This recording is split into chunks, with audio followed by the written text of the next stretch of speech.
ป่าขันขานั้นข้าซาแดงให้ได้นอคนงามเลย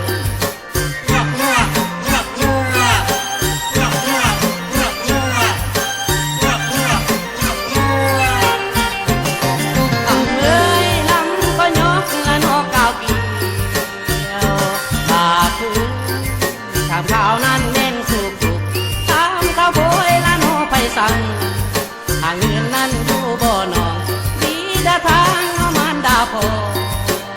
นอคนงาม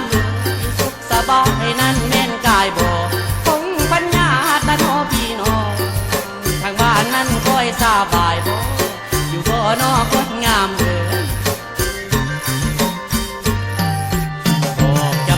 อย่าไปมาต้องเจ้าไปน้องเสียใจพ่อแม่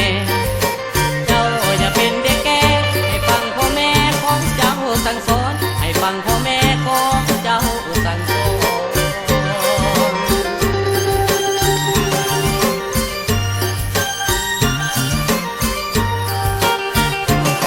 เขาเอ้ยมาจมน้ำละน้องสั่งแก่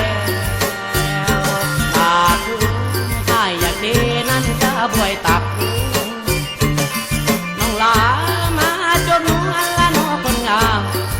เก่าคำนั้นแม่นพอสอนเสื้อสายเล็กนั้นที่เคยคอน้อคนงามเสื้อสายทองนั้นที่เคยจองให้ได้พดละนอแปลก็มีกลางนั้นแค่ย่านใดได้กิ้งตกไม้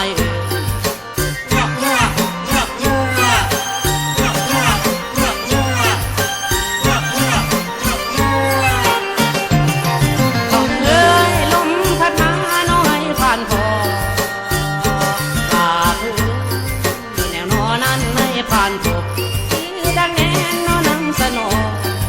แต่ปางนั้นแม่นเพิ่งทีขอให้สมละนอศีลาโอ้ยคนงามเป็นปางนั้นในน้ำลงน้ำเมื่อน้ำละนอลองแลเมื่อแก้วนั้นที่ลองนำจะได้กินพบไม้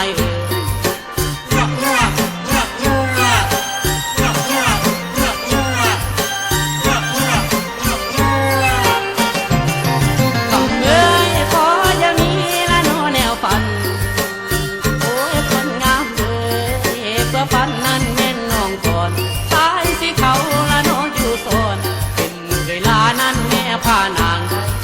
ให้ได้กิ้งพบไม้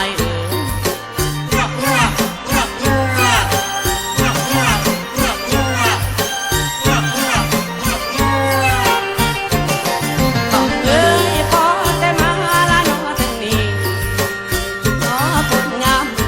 ตั้งไว้คำหมายก็ลาก่อนแล้ว